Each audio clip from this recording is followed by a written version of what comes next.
Well, welcome everybody. Our next speaker is the wonderful Bhabish Shrestha, and he is from Nepal, and he's currently based in Sydney, where he is a student at Western Sydney University. He is studying social work there. Bhabish is an amazing social activist, and he's also a TV presenter. He has a weekly talk show with Everest TV where he's interviewing lots of amazing Nepalese people who are wanting to make a positive impact there.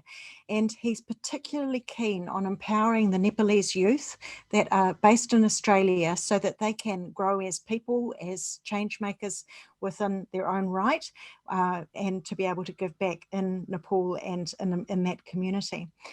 I met Bhabish in Nepal nearly 3 years ago, and I was incredibly impressed with this young man here. And it's been amazing to watch his journey over the last 3 years to where he is now. So I'm delighted to be able to welcome Bhabish here today, and I hope that he can share his story with you. Hi, Bhabish. Hello, Cathy. Thank you very much for having me. First and foremost, I'd like to thank you and especially thank you because this is such a wonderful platform to share my experience and thoughts regarding a particular topic, especially which is connected to the youths and the teachers in the contemporary society as we are going through this uncertainty. Everybody is like panic and everything is not in a balance. So we are trying our best, building our resilience and all. Thank you very much for having this wonderful event which aims to empower the youths and motivate the teachers to do something positive, to make something positive difference in the society. Thank you, Cathy. You're very welcome. It's great to have you here. Now, I know that the sound quality is not great today, but we will work with that. So please, people that are listening, please work very hard to understand exactly what Bhabish has got to say because he has an amazing story. Bhabish, what are the challenges that you see in the current education system? So when it comes to the current education, majority of the students have to rely on the theoretical part rather than the practical. It's like the education system and the curriculum that has been drafted and created by the teachers, by the people who are on the board. It is the degree doesn't provides us the thing which is crucial, which is vital for the day-to-day life activities. But however, there are many changes. There have been many things. The vocational education training and practical education, which are really based to create a person job ready and to provide a particular set of skill set. It's really good, but the major challenges for students still are they have to rely on the books and they are far away apart from the natural world and they are not taught, they are just taught to do the thing, but it doesn't come in the practice. That is the major challenge of the education system that I see and that I have been experienced since my early childhood. Though compared to the different countries' curriculum, in the developed countries, the curriculum have been made to experience and to do they are drafted in such a way that enables the students to practice in the after graduating the high school or university.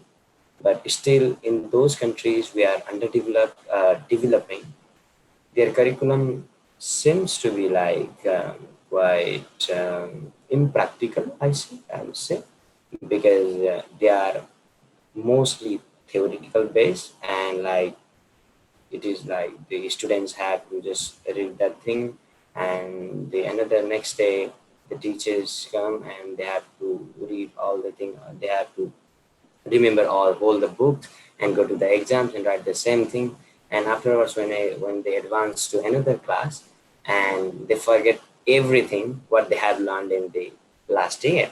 So that is the major challenges.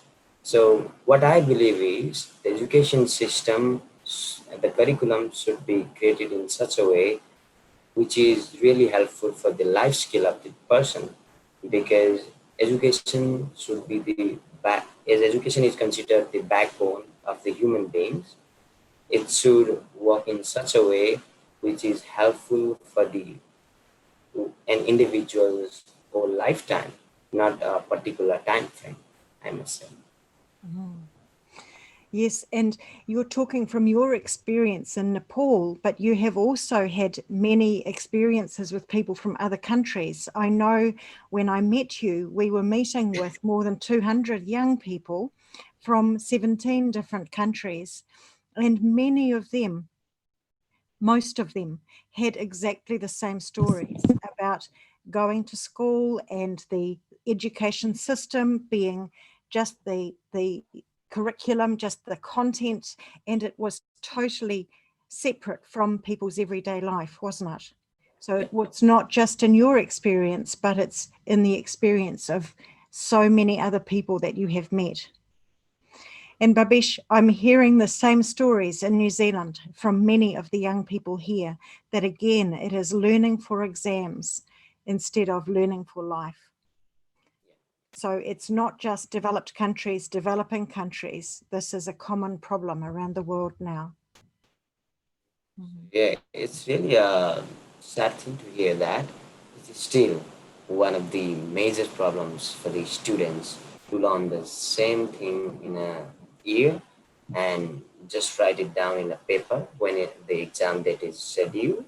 And afterwards, when he upgrades to the next class, then he have to go through whole new, completely a new set of curriculum, and he doesn't have the learnings of the past year, as it was like just for a few moments. It wasn't for a long term. So yeah. I've actually talked to teachers in different countries around the world, particularly in Bangladesh, and they talk about that. They talk about the students starting again the following year, and they have forgotten everything that they have learnt because that was last year, that was those exams, and I don't need it anymore. So, Bhabish, if you are thinking, what do you wish you had learnt at school? So yes, as we have already discussed about the challenges, as it is just like a short-term education, short-term knowledge that we have been provided by the curriculum structure, curriculum framework from our studies, our education system.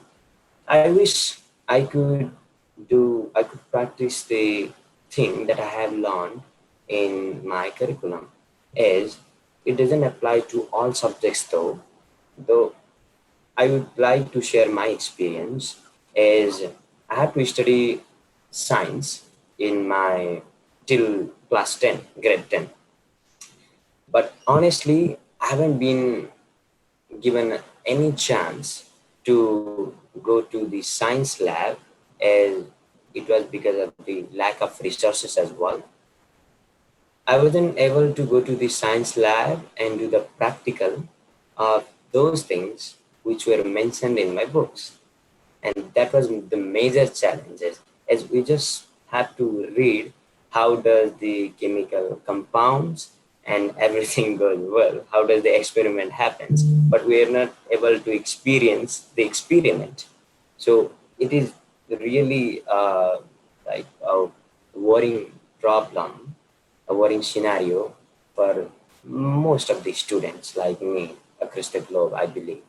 Yes, I really understand that, because I too have had that experience when I was living in Japan as a student, and we had one lesson all year in the lab, Yeah. only one lesson in an entire And 12-month year. and one more thing I would like to add, Kathy. Sorry for the disruption. Like, I have studied computer science as well in my um, school, but one of the fascinating facts is that I haven't even got a single chance to visit the computer lab till my grade 8th, and it's really like, it sounds funny, but it's real, And this is the situation, how our schools and universities, let's say our education system is preparing the students for the future. It is said that yes, education is preparing for the time when we graduate from our high school or university, when we indulge ourselves in the real world. But what if the curriculum doesn't enable us to do the thing, or just it doesn't give the proper knowledge and the practice to do the same things in the real world? We just know the formula, we just know the how to do it, but we have literally no idea how we have to make it happen. So I see this is the major problem which is still prevalent in every countries in across the globe. Especially in those developing countries where you haven't got the resources, or many of those countries' schools haven't got the resources, like enough computers, enough books, even in some places. So the countries where we do have access to science labs or computer labs, it makes a huge difference, doesn't it?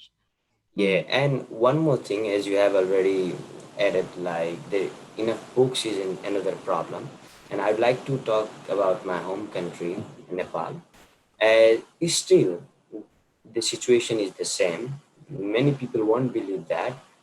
In the far western region of Nepal, especially in Humla, Dolpa, in those areas, still the children are obliged to purchase, or let's say to get the books in the end of their term, like the education, like their year.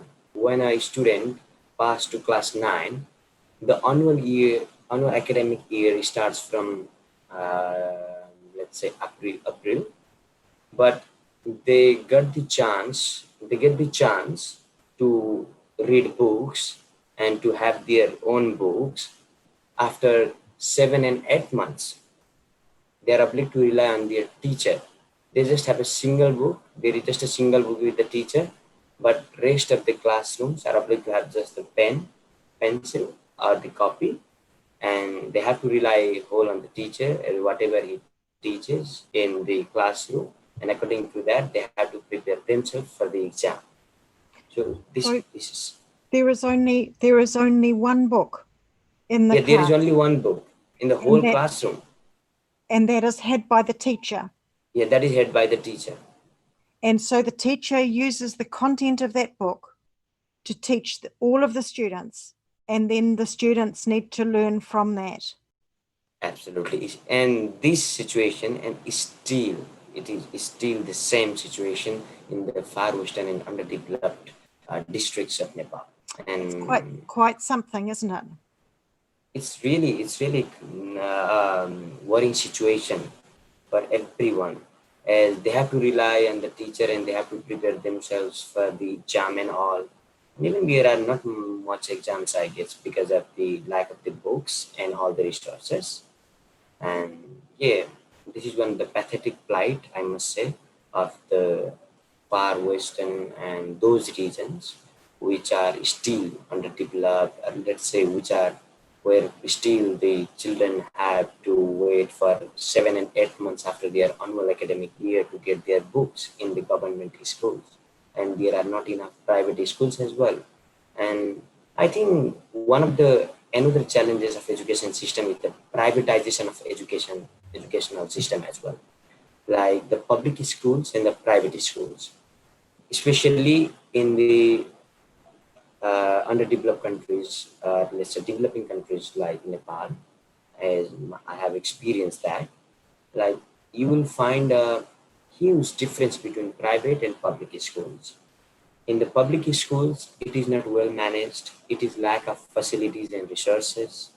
Even the teachers do not arrive in time, as the school starts at 10. Some teachers, even the principal, goes to the school at like 12 or 1 at some situation. Though it's getting better day by day, but the situation hasn't been completely changed yet. So this is really worrying situation. But in the private school, what happens is everybody are supposed to be there on time. Every teachers are supposed to deliver the content accurately as they were taught or they were trained. And most of the people have to choose the private schools rather than the public, as many in this the society has been shaped like, if your children goes to the private school, then the society would, like, the people will think like you belong to a medium class family or high class family, an affluent family. But if your children goes to the public school, then there is a thinking, there is a people have the mindset that they are poor. We're talking there about the expectations that people have, that if you send your children to the public school, then you are seen as being poor. If you Yeah, send your children to a private school, then you are seen as being affluent. absolutely. Yeah. That is still this situation of in my country, in Nepal. Still, even the teachers who teaches in the government schools, they send their children in the private schools. Then what does it means? Like, they do not believe themselves that they can deliver the quality content in the public schools. It clearly shows that. And the government and the leaders have been trying to make their policies that every government teachers are obliged to send their children in public schools, but the rules and regulation hasn't been implemented yet. So there's another big problem. Okay, so let's talk about something that you're really, really passionate about, and that is you do a lot of work with youth, and you really want them to be physically and mentally sound. So what is crucial to enable that? What is crucial for today's young people to be physically and mentally sound? So when it comes to the youth, like, as we consider the youth as our present and the future, as they are the one who leads the society, the community, and the country. So it is paramount to the youths to be physically and mentally sound. So for that, especially as many people have been practicing nowadays the yoga and meditation and a healthy lifestyle as well. It consists of the balanced diet and everything. As if you wish to do something different in your life, or if you wish to make a positive difference in the society, then, or if you wish to make any change in anybody's life, then at first you need to change yourself. So for changing yourself, you need to be physically and mentally active. You need to be the admiring and inspirational figure for everyone, so they can learn something positive or something good from you. So for that purpose, you need to be physically and mentally sound. And how to balance our physically and mental life. Like, mental health is really a vital thing that we have been talking of. Like, many youths are suffering from different mental issues like depression, frustration, and all. And as one of the another challenges is that there are many youths are not even many people are not able to deliver they are not able to express when they suffer from mental health issues, as there are many stigma and stereotype that has been attached with the mental health or even the physical health as well. So for that purpose, That's one of the things that is changing a little bit here, Babish, is that mental health has had a huge stigma, but they are trying to reduce that stigma by enabling people to talk about it, by encouraging people that when they are feeling depressed, etc., that they reach out to somebody. And I don't know whether you realize that New Zealand has the highest rate of youth suicide in the world. uh, I'm so sad to hear that. as as we are discussing about the mental health issues. I believe the suicidal rate observes the suicidal rate, especially in the why the youths are suicide committing suicide in such a young age. And one of the major reasons is the mental health issues, as they cannot express their feelings, as they are not able to keep themselves mentally and physically sound.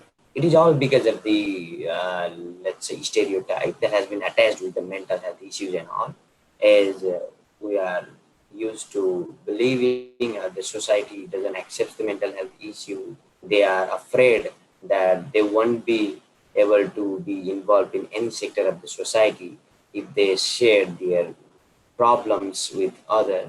So it's really crucial.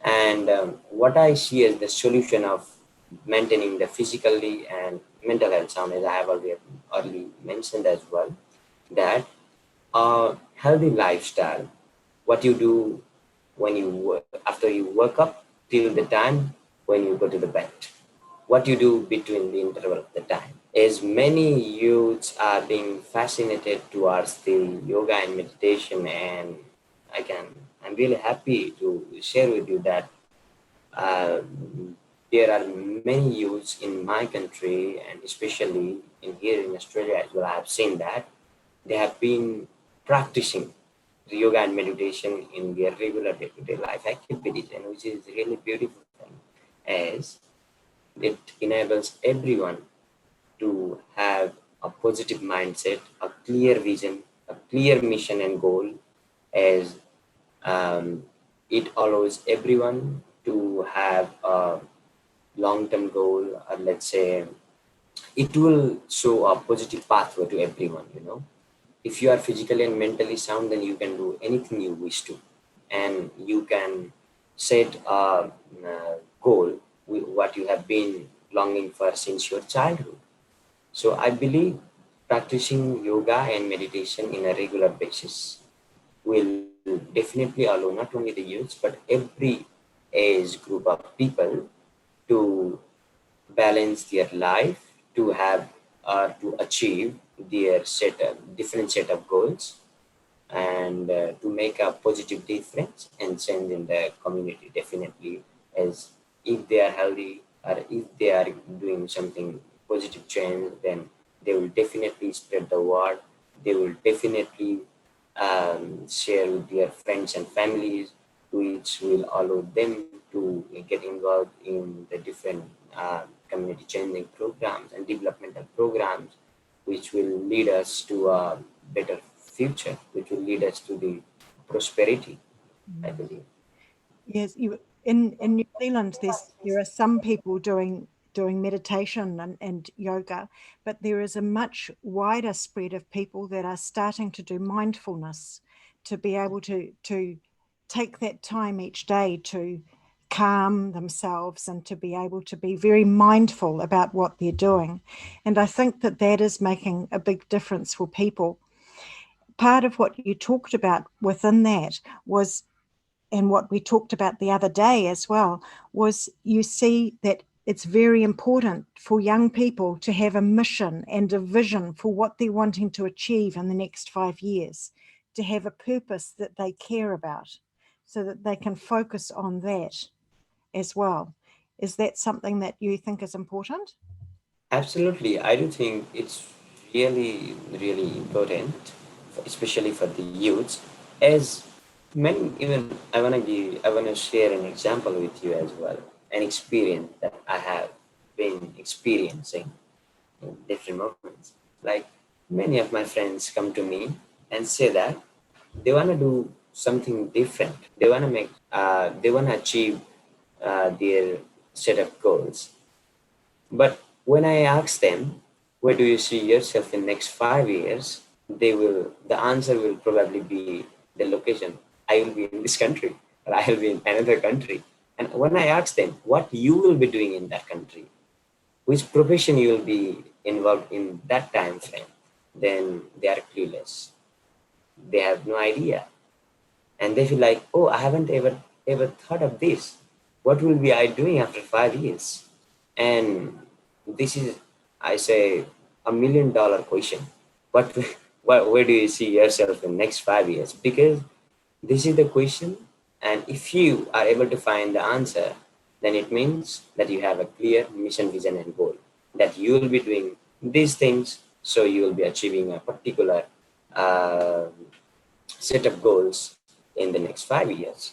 So if somebody says that I want to do something in my life, I want to make my life productive, I want to make my time fruitful, then they should definitely have a mission, vision, and goal, especially youths and the youngest people, as they have plenty of time, they will have the enthusiasm, energy, and the gut and the grit to do a lot of positive things in the society. So if they have a better plan, then they can easily track their pathway to their goals and ideas.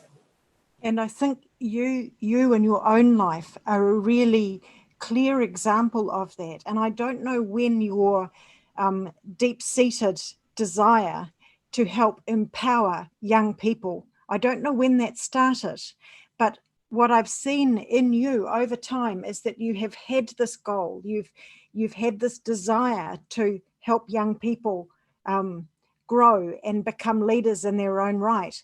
So that has been a clear goal for you, and you've gone to Australia. You've had a clear goal of going to Australia or to going overseas to study social work so that you can be more empowered to make a difference for people. How did you find your goal?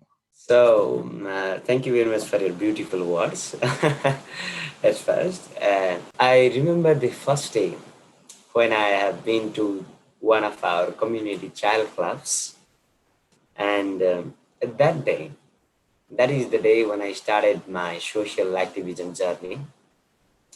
And I was really inspired by the children of my same age doing really great things, conducting different programs.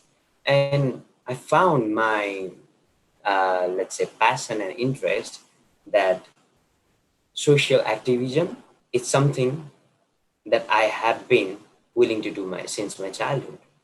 I was really fascinated to be a social worker, especially my dad is one of the inspiring figures for me, as he was, let's say, a social worker and a politician as well.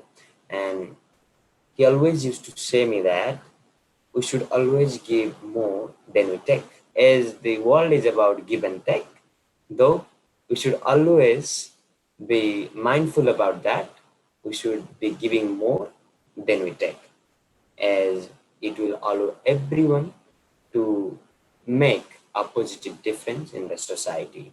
But if you think that you should take more and give less, then that is not how things work. So afterwards, I figured out that I should continue my social journey. And I have been involved in different social organizations, youth organizations, and I got the chance to participate in different programs conducted by various social organizations. And what I started feeling like, okay, now I have a clear set of mission that I'm gonna be a social worker or a change maker. I will be one of the change makers, the changing, or let's say creating a positive impact in my society. And afterwards, I thought, okay, I have already decided to be a change maker. I have already decided to be a social maker. Then what's next? What should I do to be a good person, a good citizen of my country at first? Because if I want to change my country, then I have to change myself at first, as I have already mentioned it. So I started to change my day-to-day activities. I started to research about it. I started to research about different social organizations, different programs that I can participate in, develop my professional, let's say, where I can grow personally and professionally. So for my professional growth and personal growth, I did everything that I can. participate in every seminars, programs, and trainings and all. And I developed myself and I started providing different trainings, be it on child rights, child activism, ending the child marriage, which is one of the disastrous problems across the globe, uh, and be it in the sustainable development goals, which is supposed to be achieved by 2030, which is set by the United Nations and all. So afterwards, I figured out the things which is necessary to be a social worker, and I'm still on the journey, on the same journey, and I'm still doing my best to develop myself and do something good in myself. So your father was an amazing role model at the beginning because he was encouraging you and a real inspiration for you. And then you got inspiration from the other people around who were also making a difference. And as you've done more, you have gained more, grown more, got more inspired to keep going, haven't you? Definitely, Kathy. Yes, my father and the same people and the people of my age who is still my role model and inspirational figure for me, which motivates and encourages me to continue the pathway that I had been here for a long time.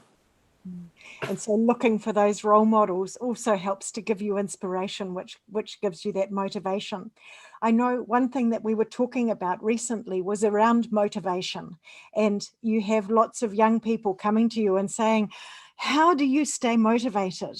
And, you know, I watch a motivational video or something on YouTube, and then I've come off the video and I'm feeling great, but in 30 minutes time, I'm back to how I was. So how do we stay motivated? What's your answers for that question? So it is one of the wonderful questions, I believe. It is $1 million question as well. As yeah, it's a common problem of everyone that if you wanna stay motivated, then of course, definitely we have the access to the internet and YouTube, and we just type motivational videos, and lots of videos come across us, and we watch it, and we feel so powerful that we can even change the globe within a few days, a couple of days. But afterwards, when we just finish the video, and after an hour or half an hour, again you start feeling the same, that okay, I don't think like I can do this, it's not my cup of tea, and everybody feels like that. But when it comes to staying motivated every time, it's like what I say is like if you take a shower or a bath just a single day, then you can't keep yourself clean every day. Like if you take a shower today, then you must have to take a shower tomorrow as well, or every day. You are supposed to do that to maintain the personal hygiene. How you can say that just watching a single motivational video in a particular day can motivate, or you will stay motivated for your whole life. So you should feed the positive content every day. You should read or you should watch the positive things. You should start your day with the positive things, with the self auto suggestion or positive affirmations. When you wake up, just advise yourself that yes, today is gonna be a beautiful day. Yes, I'm gonna make this day a productive day. I will be happy. I'll be more calm. I'll be more friendly with my friend. I'll never be angry with anyone. I will try to help as much as I can. I will make a positive difference. And that self-auto suggestion, which you feed yourself at the same time when you wake up, then it's really powerful that goes on your subconscious mind, which allows you to keep positive and motivated the whole day. But that is not limited to the self-auto suggestion only, but you have to watch and read the positive contents, like you have to read positive books which is inspiring. You can read the biography of the inspirational figures, you know, which really helps people to do, which really encourages people to stay motivated, to do really better, and to give their 100% in whatever they do. So That I is, feel like, yeah, that is really, really fantastic advice. We talk a lot here in New Zealand about people, starting their day off in a positive way. A lot of people are talking about a gratitude journal, which is a very similar thing, isn't it? You've got your actualizations, which you're saying each morning to set yourself up for a good day. Other people are spending time to write down 3 or 4 things every day that they are grateful for, because it again sets your day up in a positive way. The other thing that I'm hearing from you as you're talking is that we can have these motivational videos, but for you, it's important that they are focused, that you bring the focus back into what your key focus is, that we can take things from each of the motivational videos that we are watching, and then we bring it in how we can use it in our focus area. Is that right? yes, definitely. So the, every content has their own significance, and every videos are made in such a way to motivate everyone. But at the end of the day, you should know what you want to do. You need to be clear in your mission, vision, and goal. And likewise, you need to be mindful that you need to do the particular things which is required to accomplish the set of goals, accomplish your mission and vision and goal, which matches with your passion and interest. That is really crucial for everyone to stay motivated or to give 100% whatever they do. So what I believe is many people say that do what you love, but it doesn't only work like that. You should love what you do as well. So when you start loving what you do, then automatically everything you're gonna see the positivity in everything. And you have already mentioned that gratitude and gratefulness is like paramount to everyone. Everybody should be when we start being gratitude, when we start being gratefulness to each and every small actions, then we will be showered with the joy, blessings, and the love of everyone, and we will see positivity in everything, and we will never feel low, we will never see the negative things, we will be always motivated and inspired, I think. And that doesn't mean that we don't have hard times, because that's one of the other things I know about you and your life, is that you have been through some very, very, very tough times, and yet you are so positive. I know that, like me, your father has died, and that was a really hard time and still is in your life. You miss him dearly. And so we can be incredibly positive and focus on the positive, but it doesn't take away the hard times. It just gives us the strength to be able to go through them. Definitely, Kathy. So there is always pros and cons of everything, as we all are familiar with. There is always positive and negative aspects of everything. But why what we need to emphasize is we need to focus on the positivity. But it doesn't mean that don't see the negative aspects. You need to look to the negative aspects and the ways to reduce the negativity in everything. But what we need to focus and emphasize is the positive ones. So we can deal with anything at any situation. That is a brilliant summary at the end. So thank you for that. What we focus on is what we'll grow more of. And so focusing on the positive will grow more of that positive and give us the strength to get through, and also to be able to make a terrific impact. Bhabish, thank you so much for talking with us today. I've loved what you've shared here, and thank you for sharing your journey as well and your thoughts. Not a problem. And I'd like to extend my heartful let's say thankful and gratefulness to you as well, Kathy. And it wouldn't be possible without you and without this wonderful event to share my experience and insights with everyone watching here. And thanks a lot, Kathy. Whatever you are doing is really great, and I would love to be a part of your upcoming events and upcoming journeys as well. And I cannot express in words how grateful I am for your generous support and help in every moment. You have been one of the role models and inspiring figures, to be honest. Still there, as the words and the way you have seen my experience, the way you have and you have been analyzing my moments and my activity, and you have been sharing that you are doing a great. And it means a lot to me, and it encourages me a lot to do the things, whatever I'm doing.